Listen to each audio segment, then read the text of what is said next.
பால் காய்க்கிற process தான் போய்கிட்டுருக்கு. பொங்கி வரப்போகுது.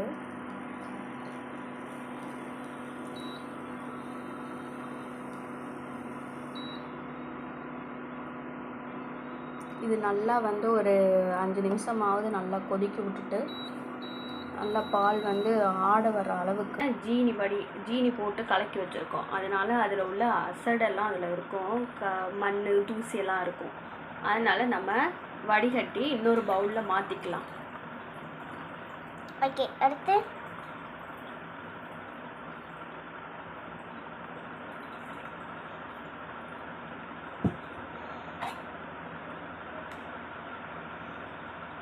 ஆடையும் இருக்கும். ஆடையும் ஒரு சிலருக்கு பிடிக்காது.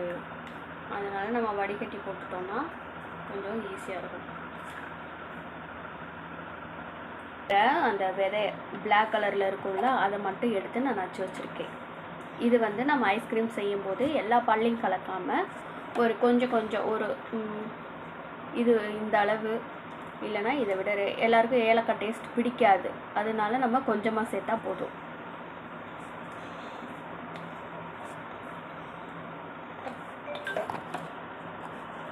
இன்றைக்கி நம்ம என்ன ஐஸ்கிரீம் செய்ய போகிறோன்னா கிரேப்ஸ் ஐஸ்கிரீமும் அதே மாதிரி தான். நம்ம பாலை ஆற விட்டுட்டு ஜீனி போட்டு கலக்கிட்டோம், வடிகட்டி வச்சுட்டோம். அடுத்து வந்து ஏலக்காய் நச்சு வச்சுருக்கிறத 2 பிஞ்சு போட்டுக்குங்க. அதுக்கப்புறம் இந்த க்யூப்புக்கு எவ்வளோ பால் தேவையோ அந்த பால் அளவு மட்டும் நம்ம எடுத்துக்கணும்.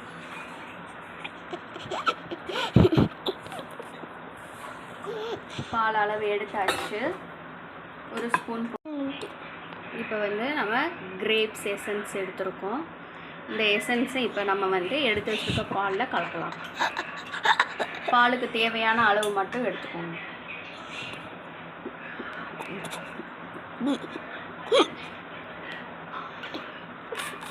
இவ்வளோதான் எடுத்துருக்கோம். கலக்கிட்டு நம்ம பார்த்துக்கலாம்.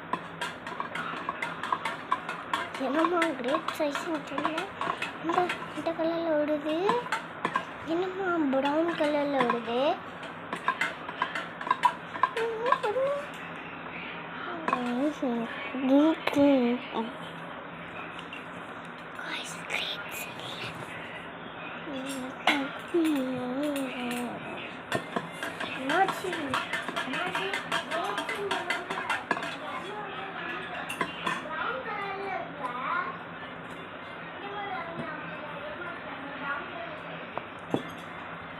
அடுத்து வந்து அடுத்த க்யூப் எடுத்துக்கிட்டு நம்ம நல்லா கலக்கி வச்சுருக்கோம், மிக்ஸ் பண்ணி வச்சாச்சு.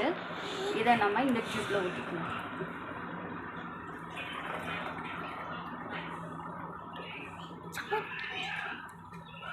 ஊற்றியாச்சு. இப்போ நம்ம அதை க்ளோஸ் பண்ணி வச்சுட்டு நல்லா டைட்டாக க்ளோஸ் பண்ணிடுங்க. அடுத்து நம்ம இதை அப்படியே ஃப்ரீசரில் கொண்டு போய் வைக்க போகிறோம்.